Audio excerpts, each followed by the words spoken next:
دوستان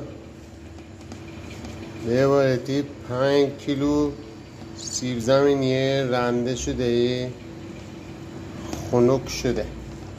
سیب زمینی با کامل سرچه، یعنی بره تو یخچال،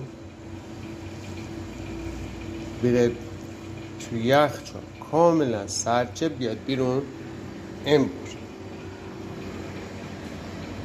سس ماینز و بقیه ادویه تازه رو گشافته گده سس بقیهش اینجا گوشت مرغ، هویج، ذرت، نخود فرنگی،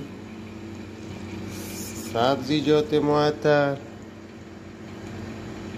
خیار شوره، نمکی ریز خوشمزه، نه خیار شوره درشته،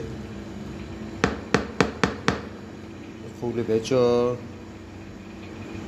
خیار شورنی و خیار شوره بزرگ نر شوره، خیار شوره هم زیره، مرغ هم زیرشه،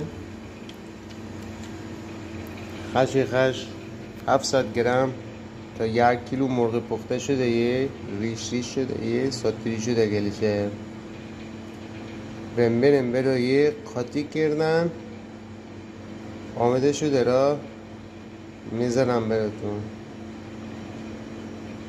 فعلا روزی 5 کیلو اولویه داره میزنیم دوستان. آقا جان اولویه درجه 1 در خدمتیم، بعد از اون هم بازیم هم گردید هر که اولویه میخواد.